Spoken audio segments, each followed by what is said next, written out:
It's all ready for us. It's all ready for us. I know many of us who are used to the sparkling grandeur of Greece sort of look the other way when Rome comes around.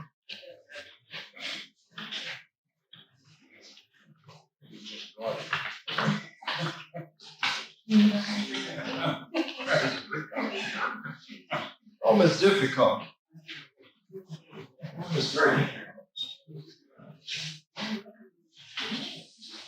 The Tiber River, small island here,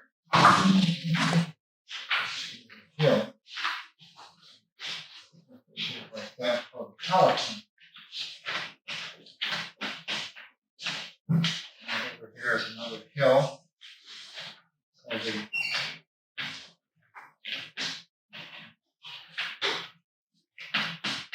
Time. There's another one here, the Little Time. One here called the Capitol. One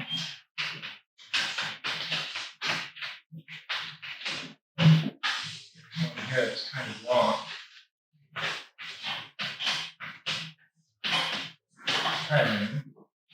There's one that has all sorts of curvaceous here, generally known as the S line.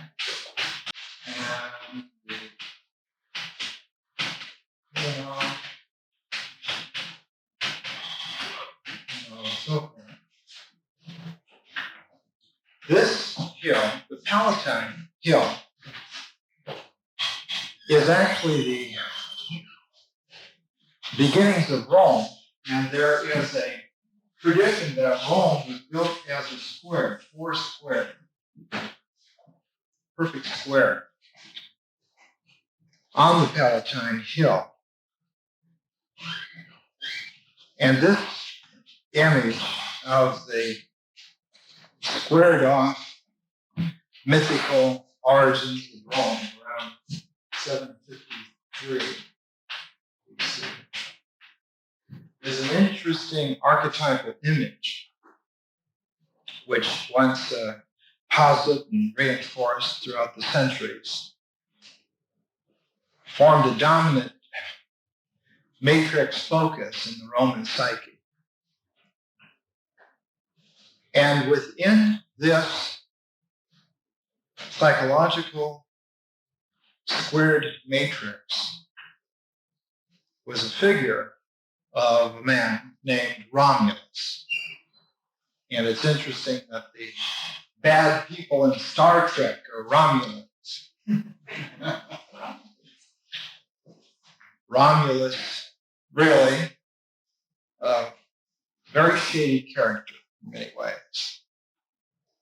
The traditional Roman story about the birth of Romulus is as follows.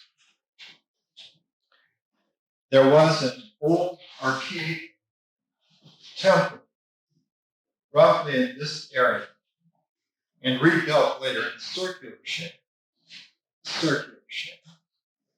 which was a temple for the Vestal Virgin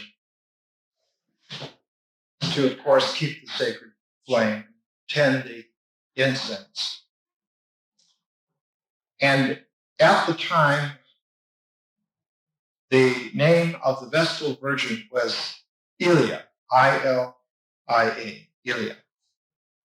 And of course, the Vestal Virgin has taken a vow of sanctity. The god Mars incarnated his shape and began habituating the temple of the Virgin, and finally seduced Ilia, who became pregnant and bore twin sons, whom she named Romulus and Remus. And when they were born, the sacrilege was considered so great that she was buried alive, and the 2 children were set out in the wilderness, exposed to be killed by the proper course of events. A pregnant she-wolf that had lost her cubs, her breasts swollen with milk, heard the cries of the babies in the milk, and suckled these children for several days, these babes, until a shepherd discovered the two baby boys and took them in and raised them in the hills. And all through their youth as they grew up, they exhibited superhuman characteristics, but also a great lack of toleration for other human beings. They began to lead marauding bands of robbers together, sort of like the James brothers or the Dalton brothers. And they decided that they would use this natural fortress of the Palatine Hill as their robbers' roost.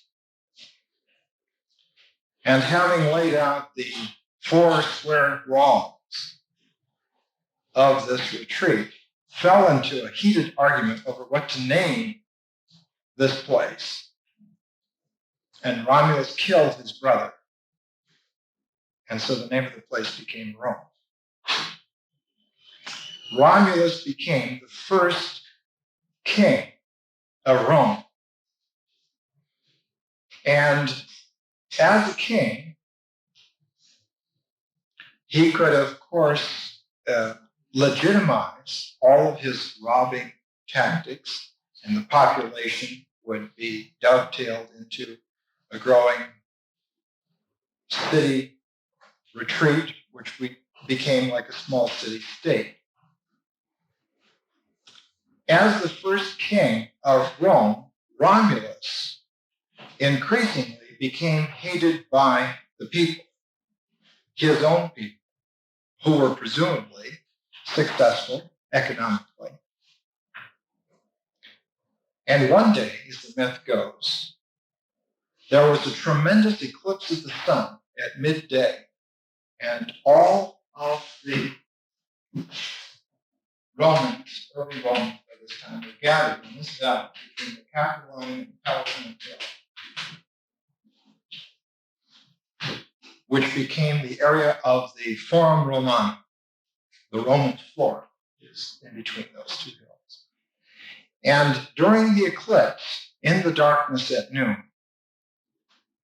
all of the leading citizens of Rome together killed Romulus and cut his body up into so many little pieces that they could hide it in their togas.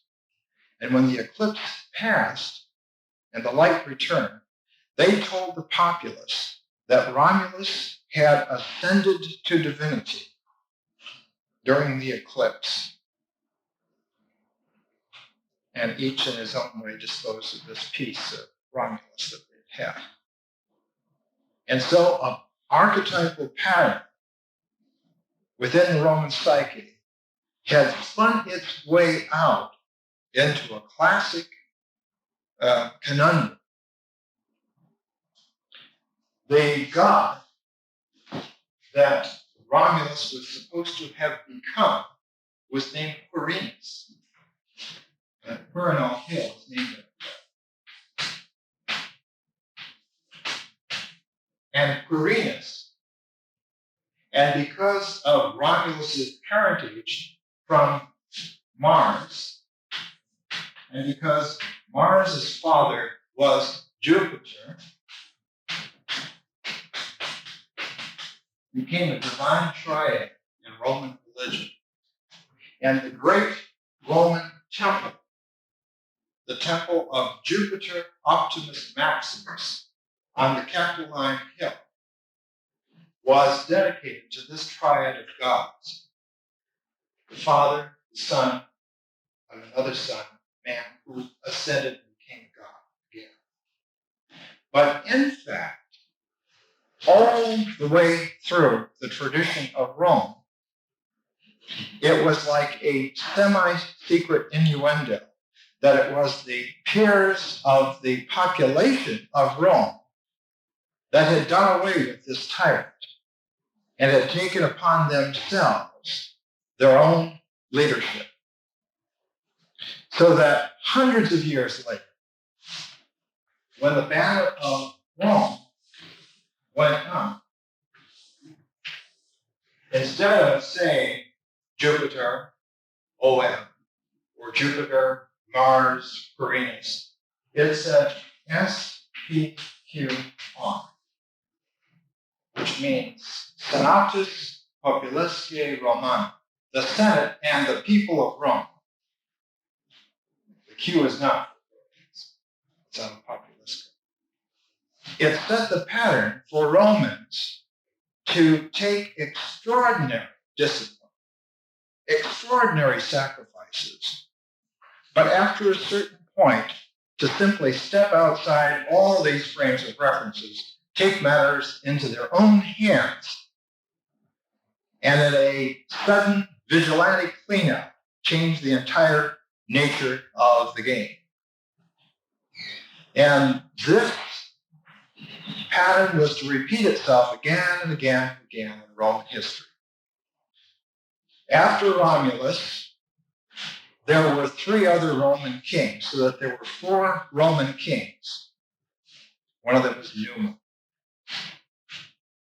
And then the neighbors to the north of Rome, just across the Tiber and out maybe 30, 40 miles, the Etruscans, who had populated that area of north central Italy for quite some time, many, many centuries before Rome.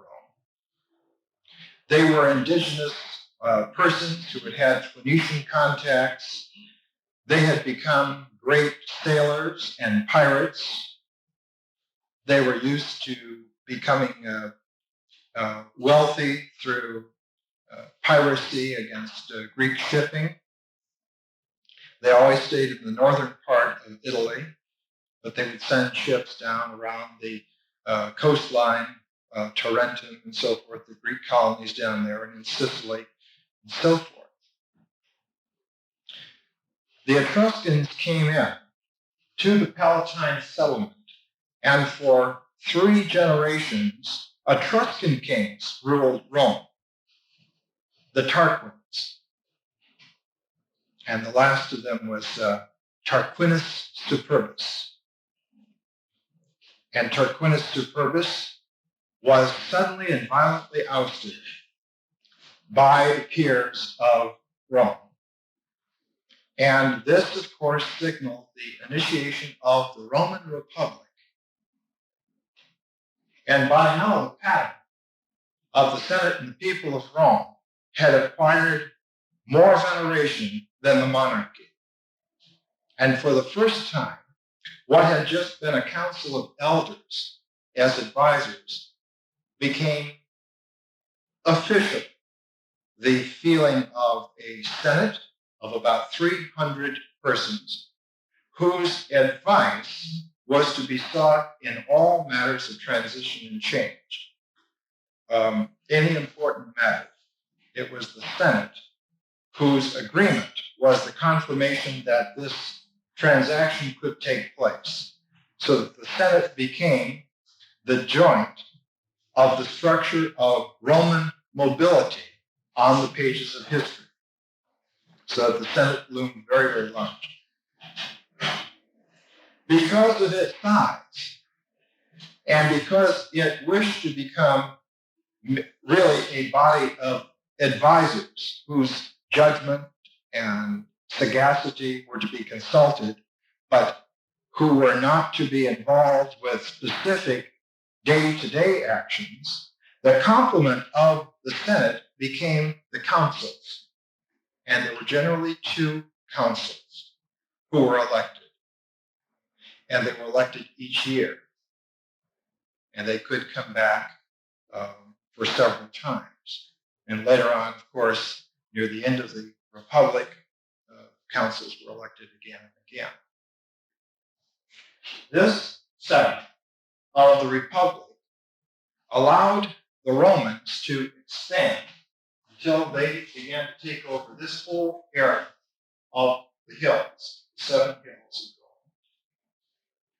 Rome. And because all of their neighbors were various tribes, like themselves, one group down along the coast of Latinium and Campania, coastal plains, had a league called the Latin League, several cities. Rome had a chance to make certain kinds of treaties with each of the individuals in the leagues and the league itself, various other neighboring tribes. Rome set a pattern that instead of just simply fighting to conquer a people and take their goods from them, that they would try to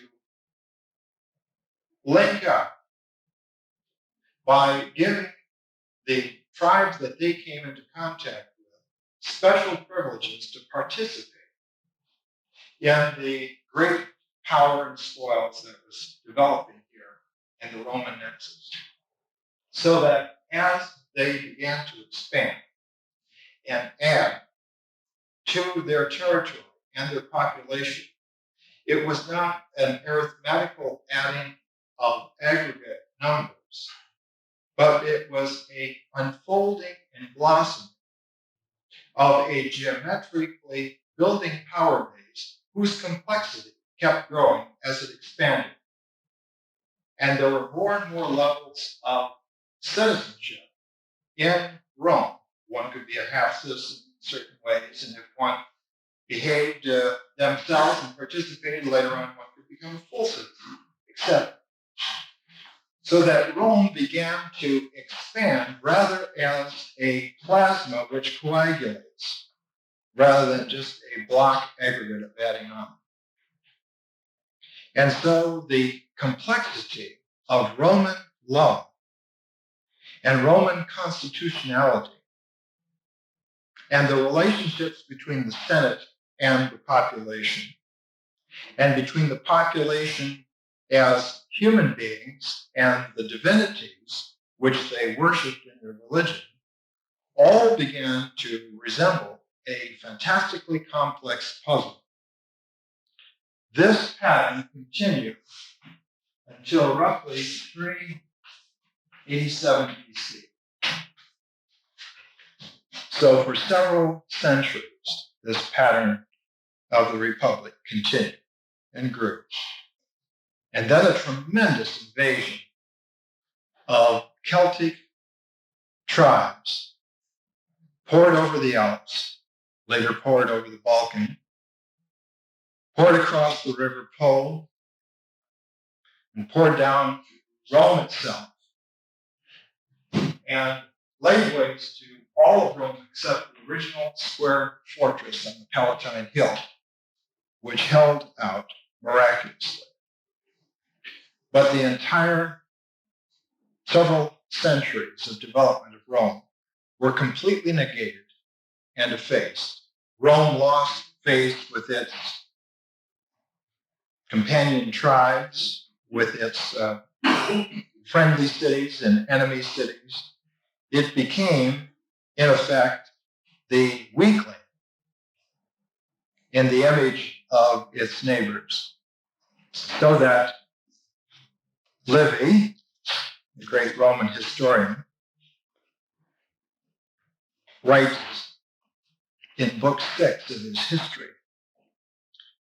"In the 5 preceding books, I have exhibited a view of the affairs of the Romans from the building of the city of Rome until its capture, under the government first of kings, then of consuls or dictators, decemvirs, consular tribunes, their foreign wars and domestic dissensions, matters involved in great obscurity, not only by reason of their great antiquity, like objects placed at such a distance as to be barely discernible by the eye, but also because in those times the use of letters, the only faithful guardian of the memory of events, was very rare."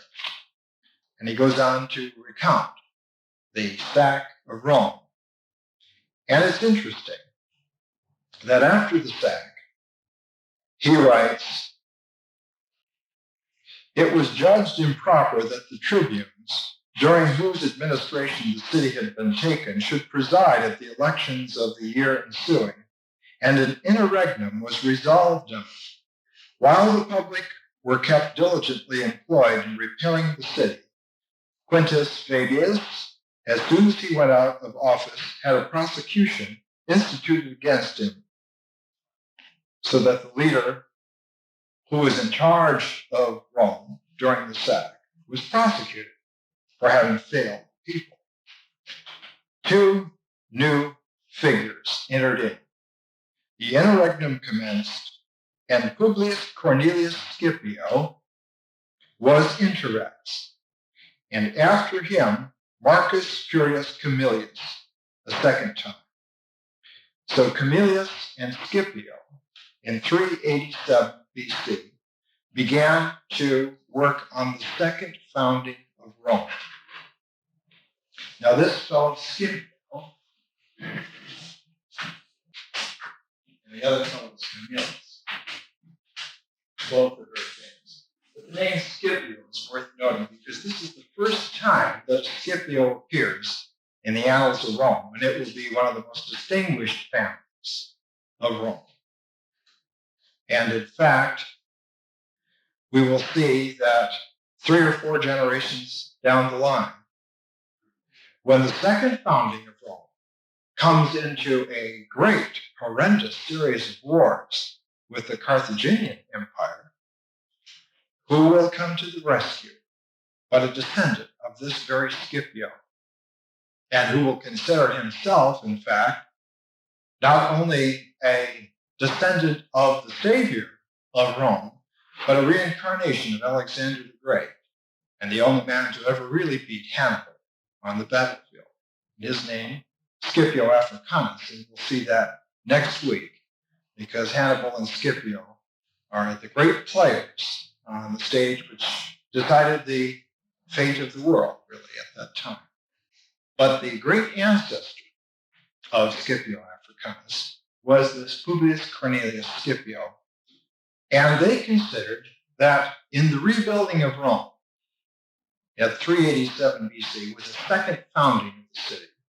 And this time, the emphasis would be on a military might which would go on indefinitely. The Roman population were great farmers. They were tremendously capable at raising wheat and flax and the various crops like olives and so forth.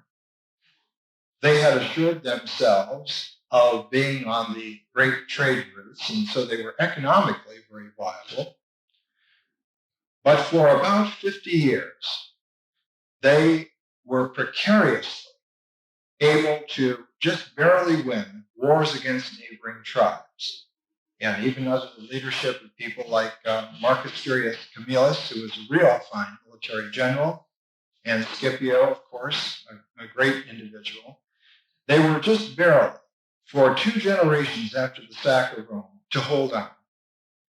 And when we get to the close of the 300s BC, we find that Rome is barely as large as it was 150 years before, about the same sort of extent and size.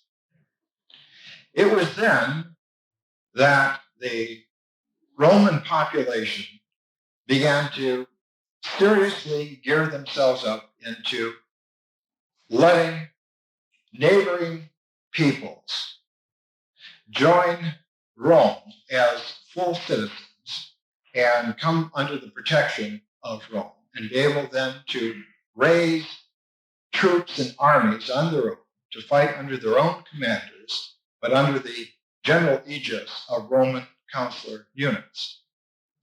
All of this development took several more generations.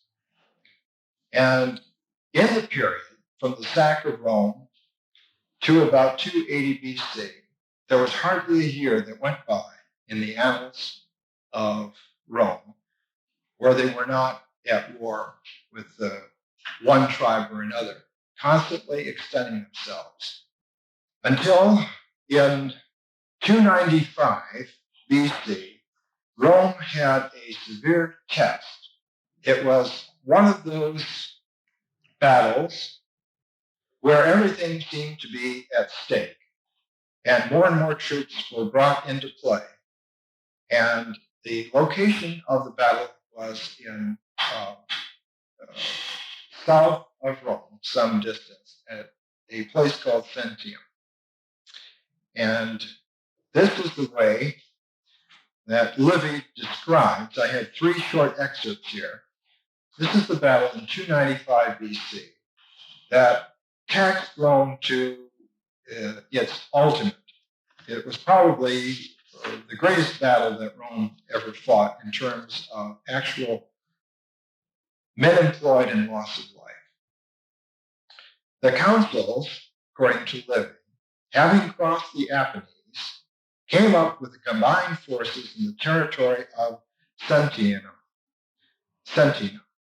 and pitched their camp, distant from them about 4 miles. Several councils were then held by the enemy, and their plan of operations were thus settled: that they should not encamp together, nor go out together to battle. The Gauls were united to the Samnites, the Umbrians, and the Etrurians. The day of battle was fixed. So all of these great enemies of Rome, down through its history, had at last combined together on the field of battle. This plan was frustrated by 3 Clusian deserters who came over by night to Fabius. This is Fabius. And after disclosing the above designs, were sent back with presents in order that they might discover and bring intelligence of any new scheme which should be formed. The consuls then wrote to Flavius and Potumius to move their armies, the one from the Falascian area, the other from the Vatican country, towards Clusium, and to ruin the enemy's territory by every means in their power. The news of these depredations drew the Etrurians from Sentinium to protect their own region. The consuls in their absence practiced every means to bring on an engagement. For 2 days they endeavored by several attacks to provoke the enemy to fight, in which time, however, nothing worth mentioning was performed. But then the battle began to take on ominous tones. The great consul at that time, a man named Decius, Publius Decius, was killed in the line of battle. And Livy then writes, after uttering these execrations on himself and the foe, he spurred forward his horse where he saw the line of Gauls thickest, and rushing upon the enemy's weapons, met his death. In other words, his death was met in a moment of high triumphal courage and charge. And this seemed to kick in to the Romans all down the line and through the day as they discovered the news, the image of the ultimate courage of the sons of Mars and Quirinus. Livy writes, thenceforth the battle seemed to be fought with a degree of force which could scarcely be deemed human. The Romans, and the loss of their general, a circumstance which on other occasions is wont to inspire terror, stopped their flight and reassumed spirit to begin the combat afresh. The Gauls, and especially those who encircled the consul's body, as if deprived of reason, cast their javelins at random without execution. Some became so stupid as not to think of either fighting or flying, while on the other side Livius, the pontiff, to whom Decius had transferred his lictors, that's the signals of authority, with orders to act as pro-praetor, cried out aloud that the Romans were victorious, being exempted from misfortune by the death of their consul in that fashion, that the Gauls and Samnites were now the victims of Mother Earth and the infernal gods, that Decius was summoning and dragging to himself the army devoted along with him, and that among the enemy all was full of dismay, and the vengeance of the Furies. And so the battle began to take on unhuman proportions. Livy describes the sum total of the casualties at Centennium. And he writes, there were slain of the enemy on that day 25,000. 8,000 were taken prisoners, nor was the victory gained without loss of blood, for the army of Publius Decius killed 7,000, from the army of Fabius 1,200. And he goes on like that. So that on the field of battle that day at Centennium, some close to 30,000 soldiers were killed. This battle in 295 BC, which one would have thought would have simply exhausted Rome, just brought them into further contact with whole new echelons of power. They had, at that battle, managed to at last conquer all of the traditional enemies or proto-allied enemies that they had had for centuries. But when they took the last part of central Italy, far enough south, it brought them into conflict for the very first time with some of the larger empires that meanwhile had been building up. The first one they came into conflict with was the Macedonian part of the Hellenistic Empire under a young, one of Alexander's youngest generals, a man named Pyrrhus. And Pyrrhus had headquarters in the very far south of Italy at Tarentum. Within 15 years, the Romans not only had driven Pyrrhus back and taken Tarentum, but they had begun to absorb almost systematically all of the ancient Greek colonies along the southern part of Italy. And as they did this throughout the 280s, down to about 270, 260 BC, Rome became more and more aware that they had simply cleared out all of the underbrush between them and the only real competitor that they had in the Mediterranean. And with the underbrush cleared out, they were able to see quite clearly that the power that they were now to face and were destined almost by the pattern of conquest which they had been on for centuries was the great Phoenician Empire of Carthage. And Carthage at that time, of course, was not just North Africa. They held the island of Sicily. They held Sardinia. They held Corsica. They had colonies all up and down the Mediterranean.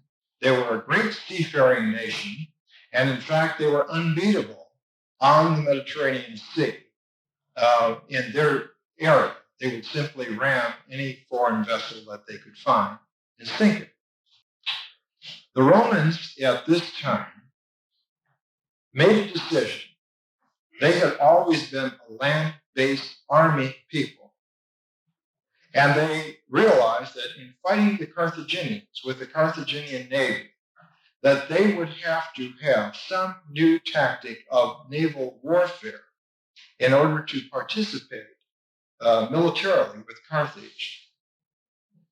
The military genius of Rome came up with the idea of putting the equivalent of a land fighting force in the middle of the ships, so that the rowers would not be doing the fighting, but would simply bring the ship into proximity to a Carthaginian vessel.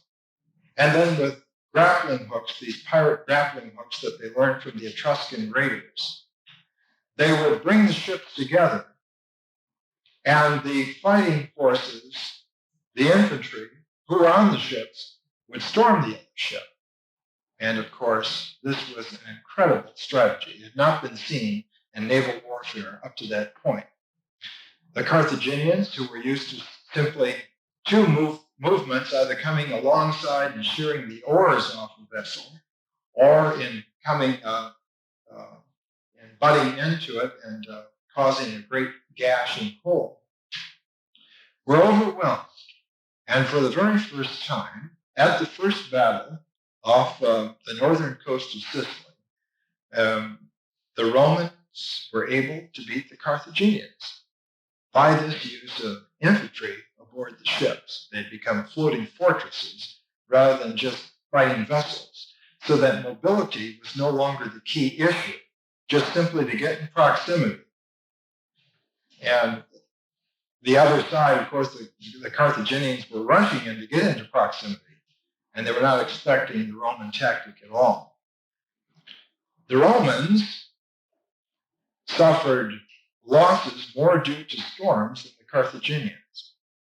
And it's an index to the fantastic wealth of Rome that they were able to muster 3 large navies within a period of maybe 5 or 6 years.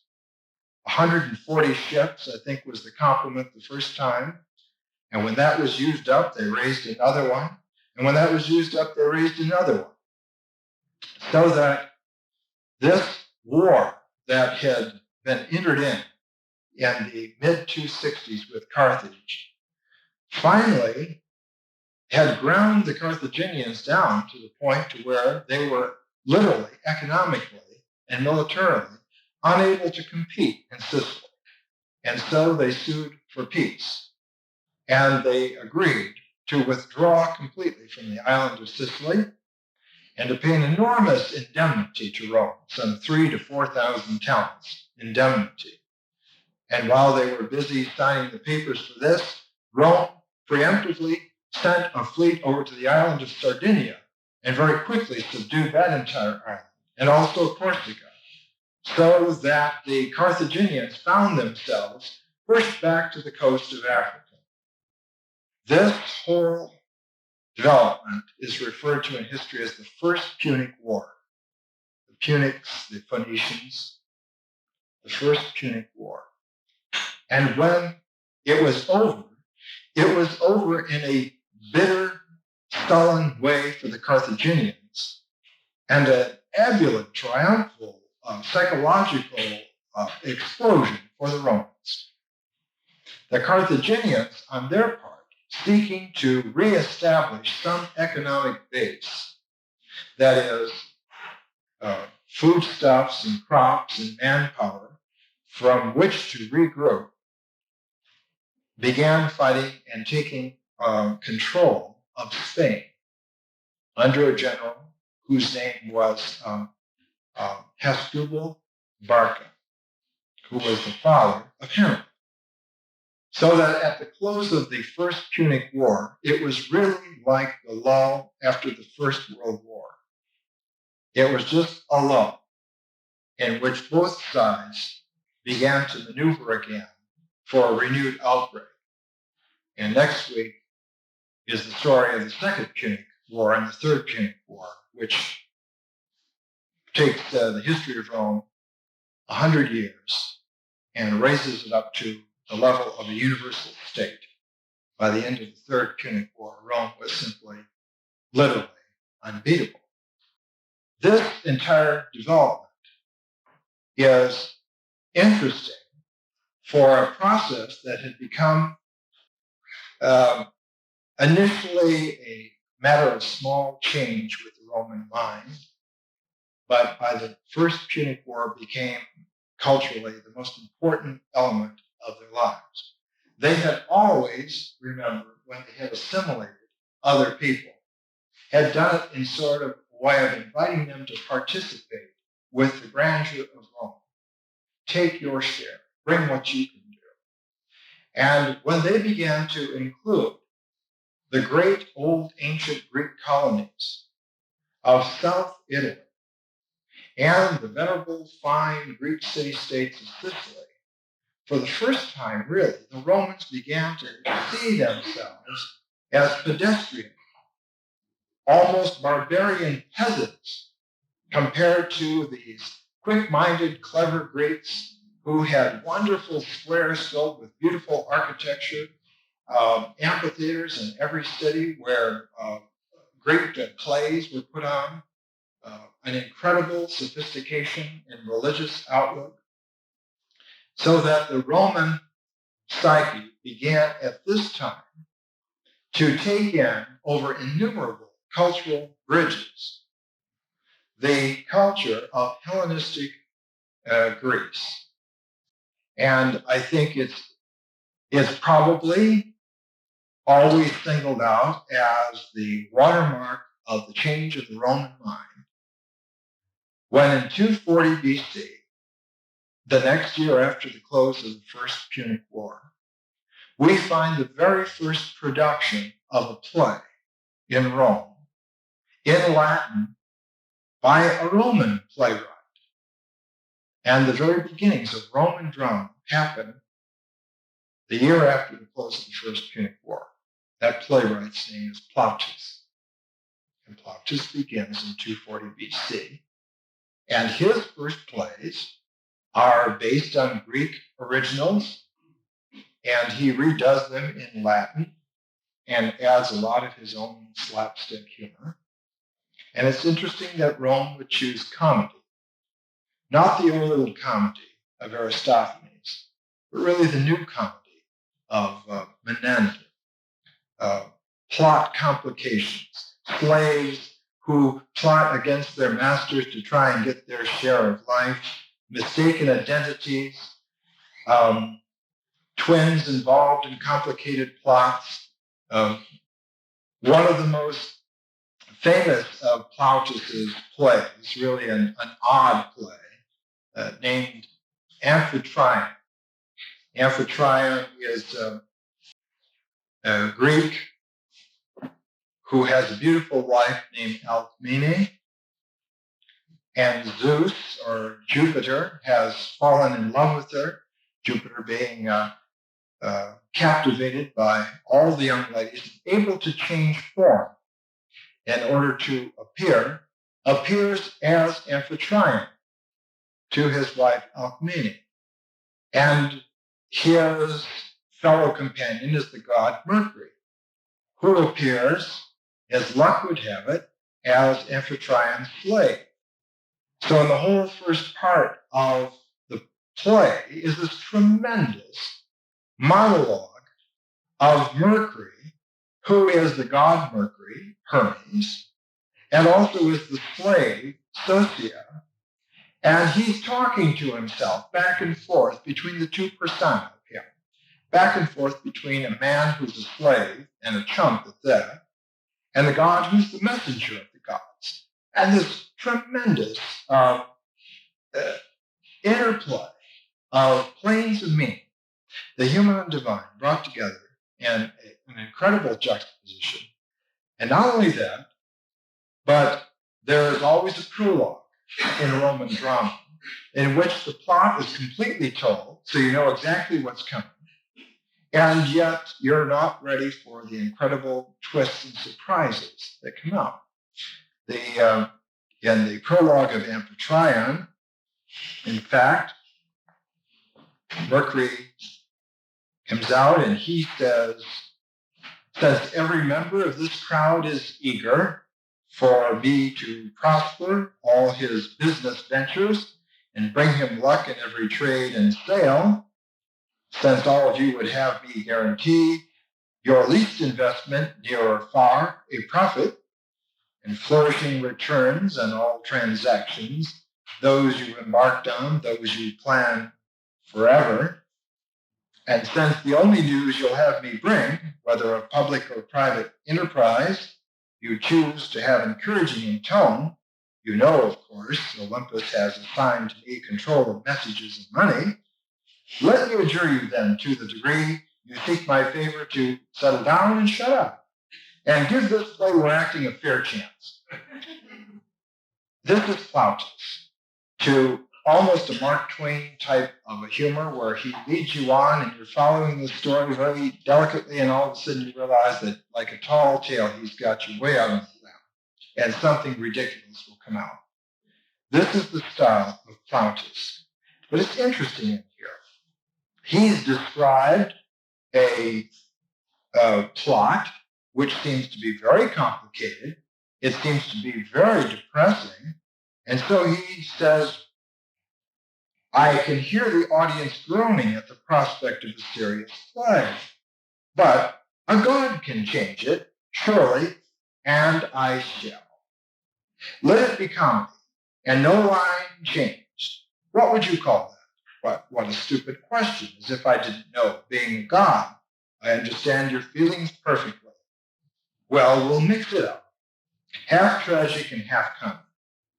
Straight comedy can't deal with kings and gods. That I shan't do. It's not correct. What then? Well, since it has a slave as character, let's call it, as I said, a tragicomedy. And so the world's first tragicomedy, halfway in between, surfaces on the stage. And just as in Samuel Beckett, of course, and most of the modern tragicomedies, there's this period of pianissimo and innuendo at the beginning of the play, where it seems uncertain as to how this is going to go on. And that uncertainty is in the personage of Mercury, being both the god and the messenger of the gods and the slave serpent. Plautus and his companion Terence. Plautus was quite a fine individual and lived many years. Terence was a young slave who had earned his freedom and took the name of his master. P. Terentius Afer was his name. Only lived to be 36 years old and wrote really just half a dozen or so plays.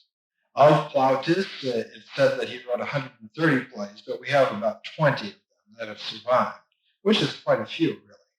I think other than Euripides, this is the most surviving corpus of classical drama. All of Plautus is the slapstick humor. And it's interesting to note that it would be comedy, new comedy, which Rome would choose. After a whole career of warlike building up patiently, century after century, their first flowering of culture should come in comedy.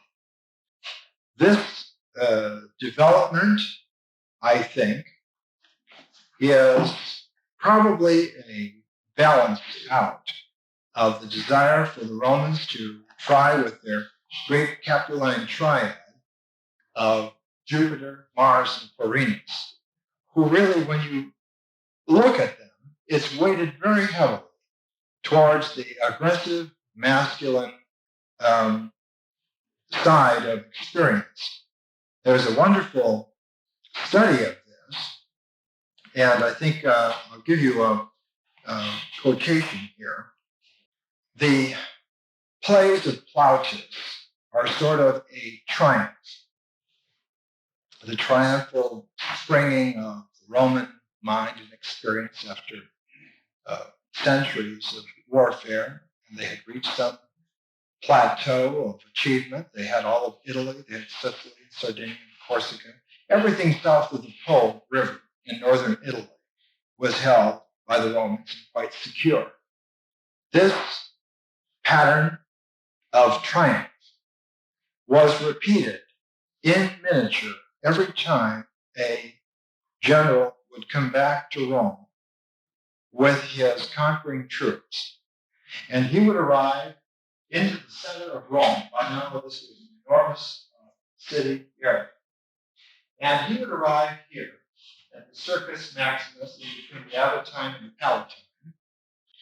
And the Senate, the Roman Senate, would be ready to accord him a triumph.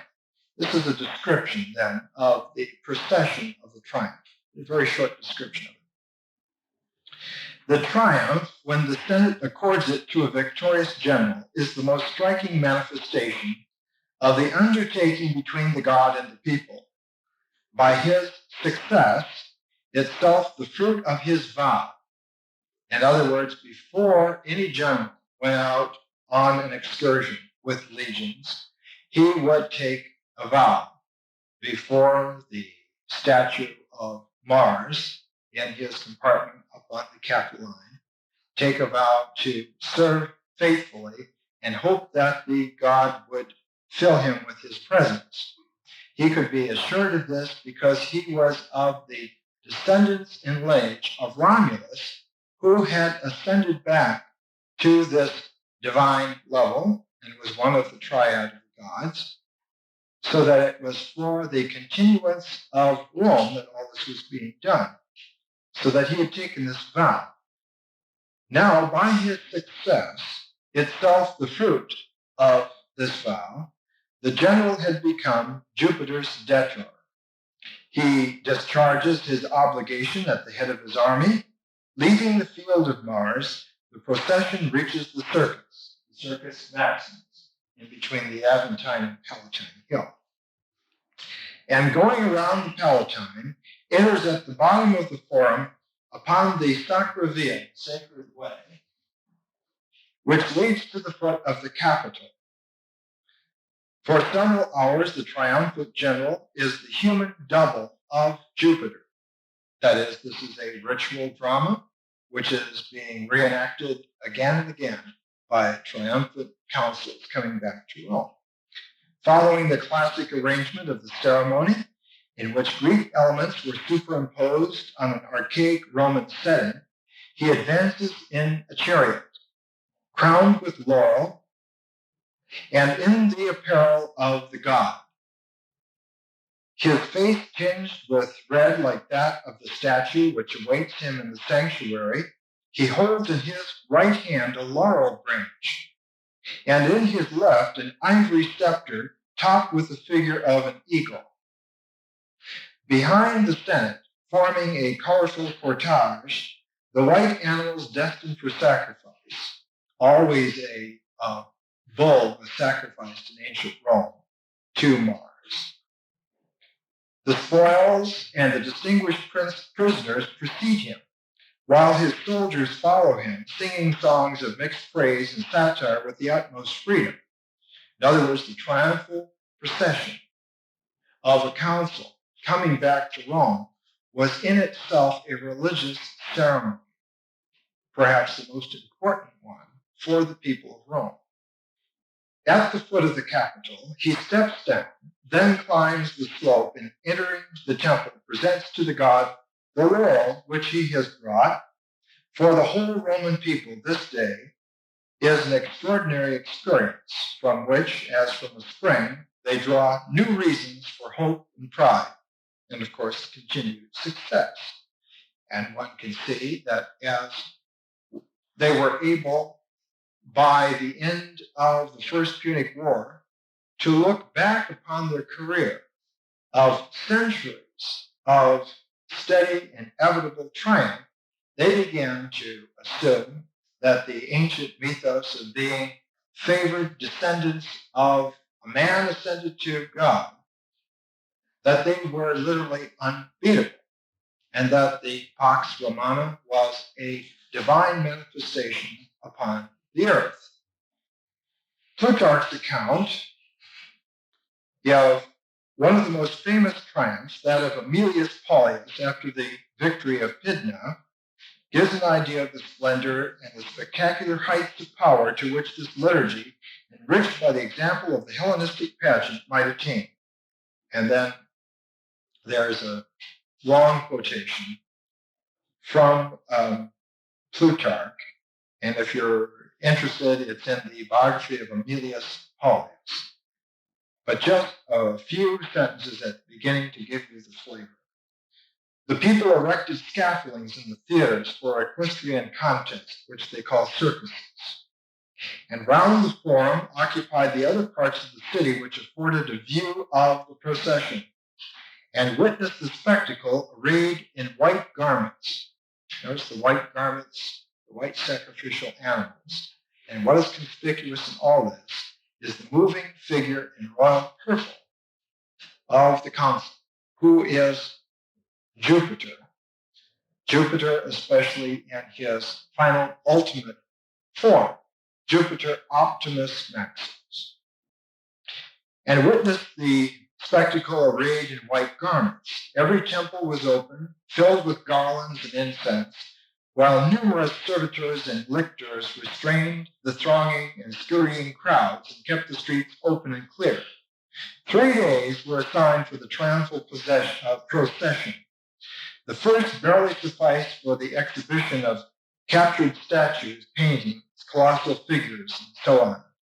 On the second, the finest and richest of the Macedonian arms, this particular triumph, were borne along in many wagons. In other words, the prize, the physical booty, was shown as like the cornucopia of their rightful process to conquest. And all of it was brought en masse each time to Rome, and in this ritual procession around the Palatine Hill, from the Circus Maximus by the Sacred Way to the Capitoline Temple, all of this was displayed. Then on the third day, as soon as it was morning, trumpeters led the way, sounding out no marching or processional strain, but such a one as the Romans used to arouse themselves to battle. After these, there were led along 120 stall-fed ox with gilded horns, bedecked with fillets and garlands. Those who led these victims to the sacrifice were young men wearing aprons with handsome borders. Boys attended them carrying gold and silver vessels of libation. And there were just, Plutarch gives us huge descriptions of this tremendous procession of individuals, all ritually specified. And finally, at the very end, he writes, thus the Capitoline god was truly Jupiter among his people.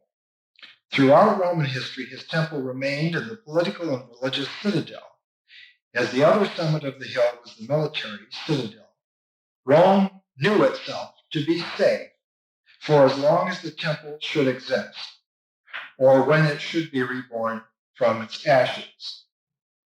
This is a view, and we're going to take a break now. This is a view of great simplicity on my part of extracting from a history of 500 years, tremendous resources, and so forth. But I hope that you get an idea that the patterns that were a clarion call for the responsiveness of the Roman people appear in such clear repetitions in basic universal patterns again and again and again. And the three heads of Cerberus actually represent the past, the present, and the future, time tenses that come from a single body, and the body is wrapped around by a serpent.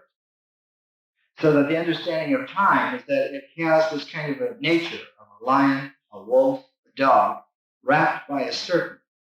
And of course, Pluto, being the god of afterlife, of the underworld, is the portal of being freed from time. The past, the present, and the future no longer have any effect. So it's the perfect metaphor for understanding that the spirit can step outside of the temporal frames of reference and are not shaped by the vicissitudes of time at all. This, of course, if you just turn that around in your mind for half a minute, produces a mystical view of reality. And this, of course, was the attribute that was there. I guess this is the time to talk, or is this the time for a break? Is it time for a break? It's not the time to talk. It's the time for tea. I'll come back in a few minutes. I am forever true to my own education and encouraging you, if you can, to take the time and look at the PRS library, review some of the volumes, take a thread of an image or an idea or something that appeals to you, and feel free to course through the PRS library. All of these are beginnings that can open out into indefinite growth for you. In Mr. Hall's big book, on page 26 and 7, you'll find his description of the cult of Serapis. And in having our Thursday chat, we found in an old set, Oedipus Aegyptiactus by Kirchner, first of 4 volumes, a wonderful presentation of Serapis, which you can look at later on. And on the following page, 2 designated apis bulbs. In connection with the apis bulb,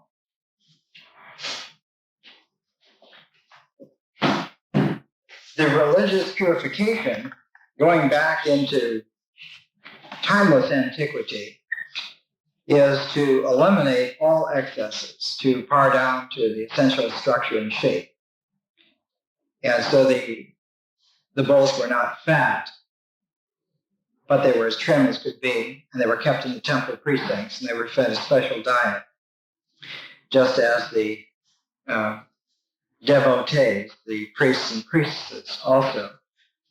And if you get interested in the Greek tack on these purification rites, one has to go back to Orpheus and the Orphic religion, back to the time when the old Minoan civilization was still operative before its demise, back to about the 15th or 16th century BC. And there you will find some of the origins of the Greek understanding of these rites of purification, of the progressive making transparent of the physical realms, so that the light of the spirit shines through and is free, finally free. One of the best books, translated from the French, The Oriental Religions and Roman Paganism by Franz Kuhmann. I think there's a Dover paper edition. Absolutely a wonderful treatment, even though it's about 70 years old now. Kuhmann wrote, for instance, by what virtue did the Egyptian religion exercise this irresistible influence over the Roman world? What new elements did those priests who made proselytes in every province give the Roman world? Did the success of their preaching mean progress or retrogression from the standard of the ancient Roman faith?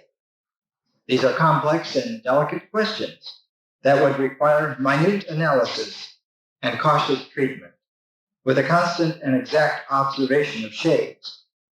I'm compelled to limit myself to a rapid sketch, which I fear will appear rather dry and arbitrary, like every generalization. The particular doctrines of the mysteries of Isis and Serapis, in regard to the nature and power of the gods, were not, or were but incidentally, the reasons for the triumph of these mysteries. It has been said that the Egyptian theology always remained in a, quote, fluid state. It's a very telling phrase, fluid state. Or better, in a state of apparent chaos. It consisted of an amalgamation of disparate legends, of an aggregate of particular cults, as Egypt herself was an aggregate of a number of districts, or nomes, as they were called. This religion never formulated a coherent system of generally accepted dogmas. It permitted the coexistence of conflicting conceptions and traditions. And all the subtlety of its clergy never accomplished, or rather never began, the task of fusing those irreconcilable elements into one harmonious synthesis. For the Egyptians, there was no principle of contradiction. All the heterogeneous beliefs that ever obtained in the various districts during the different periods of a very long history were maintained concurrently and formed an inextricable confusion in the sacred books. About the same state of affairs prevailed in the Occidental worship of the Alexandrian divinities. But this is not actually the full case, because there was an integration. And perhaps this will bring us closer. This is from the Cambridge Ancient History. We don't yet have a set here at Paris, but we will. From the section on Ptolemaic Egypt, the following interesting statements.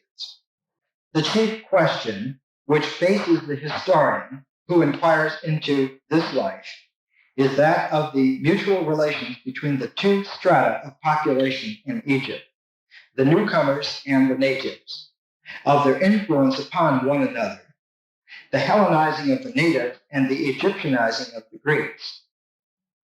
There is no doubt that at first the newcomers kept themselves to themselves, putting a barrier between themselves as masters and the natives. The Greeks brought with them their religion, their cult, their habit and mode of life, their language, their law, education, and mental outlook. There were few towns in Egypt in which these peculiarities of their life lasted long. Alexandria was really an island, a Greek island in the Egyptian ocean. But, and I have to interrupt this quotation here, the focus of the transformation was that man has always been alert and interested in terms of a poet, in terms of the city. The poet is going to have to become cosmos. It was going to have to be a universal city.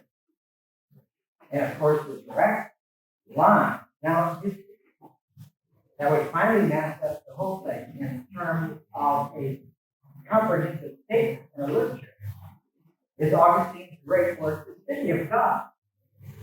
That man is a cosmopolitan when he gives up his own city and enters the city of God. And it's, of course, flowering and culmination of the resurrection. This is the beginning of our identity. The notion that the Greek poet, with its machinations that are called politics, have to become a universal structural truth, and not the this and this or that, how is the pressure. But the integration has to take place at the deepest level. And that in order for those deepest levels to be engendered, brought up, we have to begin by creating what seems on the outside as a chaos. One cannot create a new synthesis with an existing order. One has to begin from a chaos. And the sacred emblem, which Isis held in her hand, called Susa, was an Egyptian Hermetic version of a shaman's right. And these little bars in the system, sometimes it was four, this particular one is three. And they would shape in here, and the system would have this peculiar writing, almost like a Medicine man's writing, or a Tibetan writing, or somebody's tambourine. And what it was to produce the gangly sense that chaos is not a junkyard, but it's simply everything in flow. Nothing is rooted, nothing is positioned, nothing is grounded. Everything is flowing. So that this ever-flowing quality is engendered mystically by the shaping and shaping of the rabbit or the system. And on one side of the system, down below, was Isis and her twin, Nephthys. Nephthys was the protector. Because Nephthys exists here. Nephthys is always protecting against the truth, protecting the sarcophagus. Why? Because the dead are not buried with them. That's their point to the other world. And they have to be protected. And at the top of the system is a cat with a human face looking up. Ready to claw, because this is shaking up the order. And the image is cat. So that the old poet conception had been shook up by Alexandria, but the entire world was up for grabs. And out of that chaos would come this new resolution, this new precipitation, the new Alexandria. So they brought that with them. It was very possible that under the later Ptolemies, even these forms took on a special aspect. Even the self-government of the Alexandrian citizens was more and more limited by a close watch and strict control exercised by the king and his court. This new aspect marked everything that into the life of Alexander can be called specifically Alexandria. The newness is not the result of fusion with Egypt or influence with Egypt, but the result of transformation of the Greek spirit in a new environment and under new conditions, the creation of the Greek, very little like the old. We do not know much about it, but somewhat is clear to us even with our little knowledge. And we go down from there. We don't know. And the reason that we don't know is that Ptolemaic Alexandria did not survive.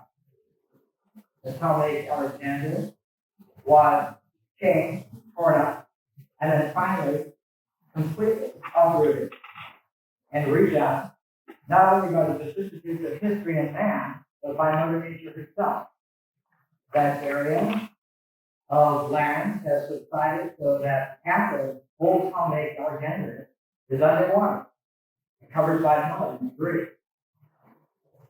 When my friend was doing excavation in the harbor of Alexandria, they found the stones of Cleopatra's palace. It was under 60 feet of water and salt.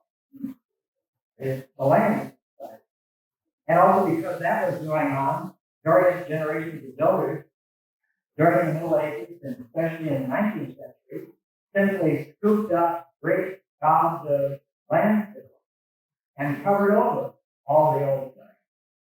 So, and then built on top of it. So that Alexandria literally has been shared so much by time and circumstance that it no longer exists as a physical phenomenon, which is appropriate, because only the spiritual remnant is still truly there. As one looks at lost and Western civilization, one hears that peculiar tone that man is a cosmic being who's at home anywhere, because there is nowhere to come out. Which is why we go back to the authors of Plutarch, because they're the only people who were alive, who wrote about it, who were there, and saw. He says about names, and I'll just give you this about Isis. Her name is not a Varsic name, but as all the gods have one name in common. That is derived from two words, which mean running, and the other one means visible. So that this very goddess is both from motion and science that one called Isis by us, to make the bones of Egypt. We have the qualities of movement and manifestation, and that those two together produce the divinity. How so? Because the basic stuff of creation is the ever-flowing, seemingly to us chaos, and its intersection with the ordering principle of the visible, something that can be perceived and understood. So that being and knowledge are related. The Greek word idea, I-D-E-A, idea. Very close to that. The system, this is according to Plutarch, the system likewise, or rather, indicates to us that all things ought to be agitated and shook, and not to be suffered to rest suddenly, but to be, as it were, roused up and awakened when they begin to grow, drowsy or to droop. Rousing, right? The cry is always awake. Wake up. That's the cry. And it is a religious cry, not a cynical skating, pointing the finger, but it's a clarion call to the order. For they tell us that the system averts and frightens away Typhon. Typhon, Egyptian staff. And what does Typhon like to do? Typhon is the great dragon that likes to strangle the spirit of man by wrapping itself around and around and around like the coil of a serpent or a dragon. that will keep things as they are. They must change. We must not do it. We must not realize that we are free. And therefore must stay in the coil. Which coil? The coil is time ordered by one of virtue. So the system which Isis carries in her hand, this drop and fragment and shatter this entire frozen illusion that was forever wrapped itself. This is why China must be fly. Not so much with a spirit like St. George, but with the goddess of life by her willingness to throw everything up in the air, because only the chance will go away. None of the things all come back. This is the outcome of the killing. Dissolve and pray. A solution doesn't meet the problem. It dissolves the structure that made a problem. Or tells us the system of virtue fights the way type, insinuating hereby that as corruption locks up and fixes nature's course, so generation in hand resolves and fights it by means of motion. Moreover, the system has its other part convex, so its circumference contains the four things that are shapen. For that part of the world also, which is liable to generation and corruption, is contained by the sphere of the moon. The moon, that's the sun and the stars move as they shine. And so he goes on. And he describes what I've already described in various things. So, what about her? I think the clearest way to get a conception of her is a description of her reign. That as the sacred vestment, that of Isis is party color and of different hues. She wears the rainbow color. For her power is about matter, which becomes everything and receives everything, as light and darkness, day and night, fire and water, life and death.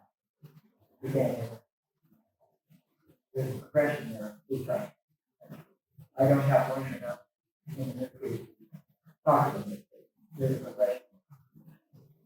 But that of Osiris, in distinction to Isis, has no shape or variety of colors, but only one simple one, representing light.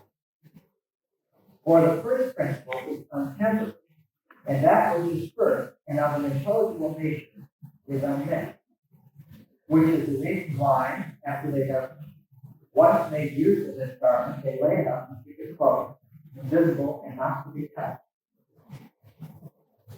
But those of Isis are often used for sensible things when they are of dear use and familiar to us, afford us many opportunities to display them, to see them in their various mutations.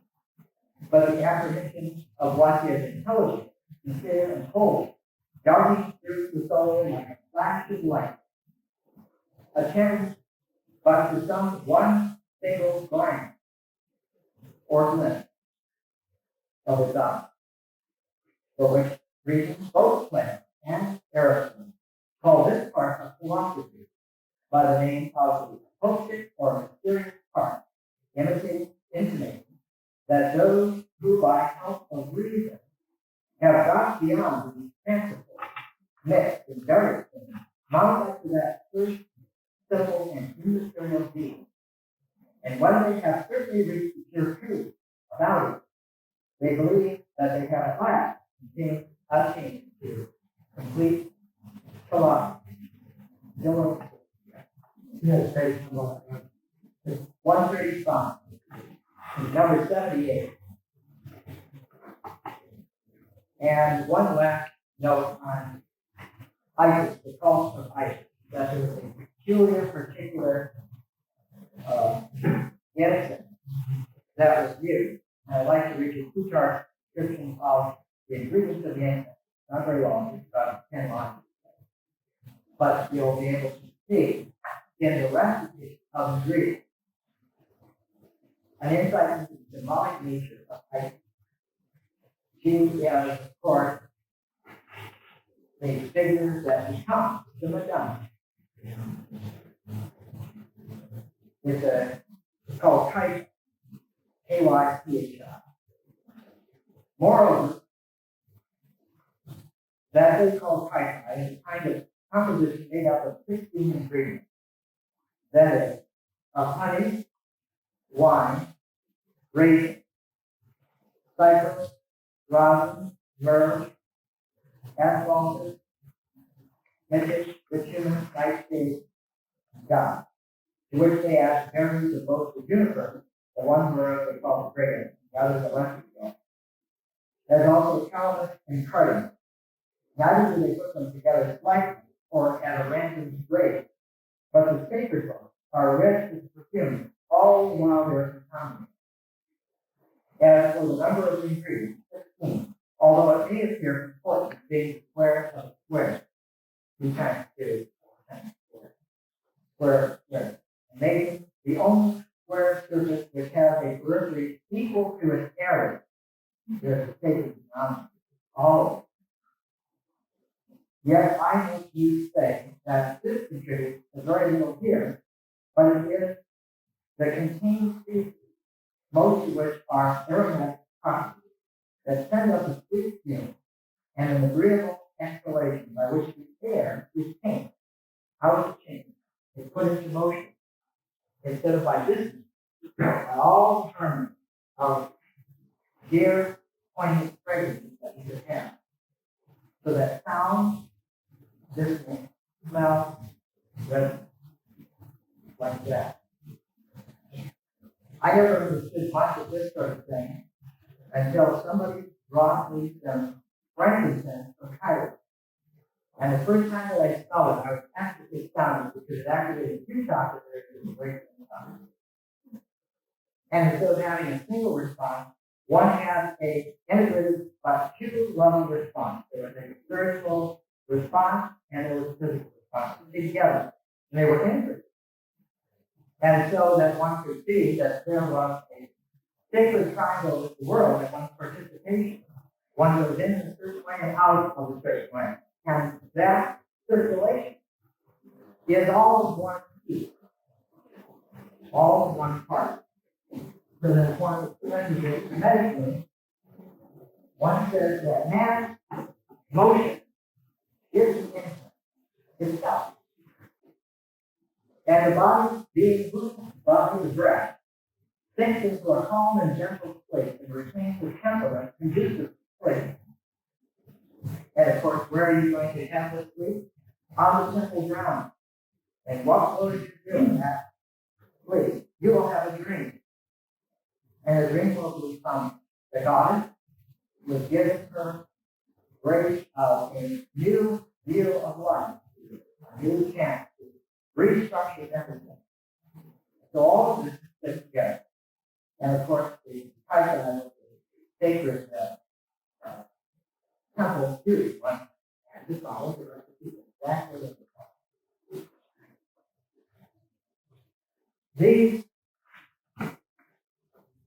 These elements,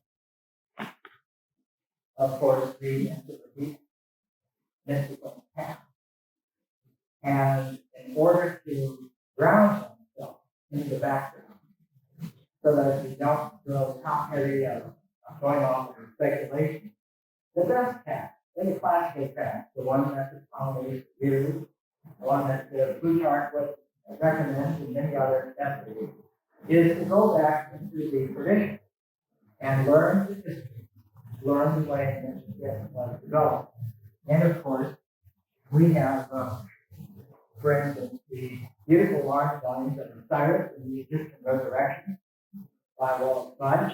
It's also in the paperback edition. And the Gods of the Egyptians by Wallace Fudge. Both are 2-volume sets, and both would give you a basic background into Isis and Osiris. Then, of course, the Book of the Dead, misnomer, is actually the book of the company like today, after the 9th. I believe that we have the original package that's on display here until the time. These 3 sets that they're all two-line sets to give you some basic background. You need to read them all, but page through them. Become acquainted with it. And you can see that it is, in fact, rooted into a tradition that overlaps historically. And then comes to a point where it blossoms. They're all overlapping, they're collected together, and stand out as if the leaves of the blossom are being made historically, but its expression and integration happens in one generation or two. And this seems to be a spiritual pattern that man developed.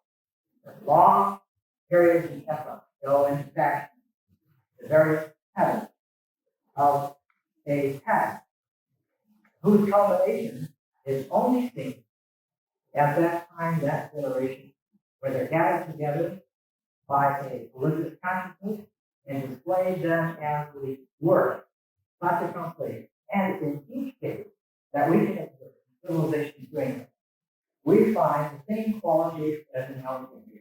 Mystical insight into the nature that man is not phenomenally trapped unless he is asleep in a profane way. And there are religious ways in which to transform his sleep and his awakening. Well, we'll see next week with Livy how early Rome was quite distinctly different from Alexandria. Started in a totally different way. And after that, we'll take a look at the way in which Rome finally brought itself up literally by bootstraps, shaping itself in the bars of adversity until it was so muscular that pretty soon the only competition was the rest of the world combined. And it's at that point of great power that they had their integration, their running with Alexandria. And of course, it happened in the old classic way.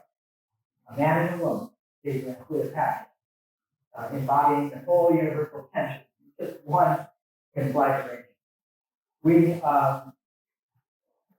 hope that if you enjoy it, we have all the cassettes available, and we don't make contracts to take those funds and buy more cassettes and buy more equipment. And we're using it now to save up for its video equipment. So if there are any of the lectures that you'd be interested in, I think that John back there has a list. I think we have something like 106 or 7 available. Well, next week we'll look at the film.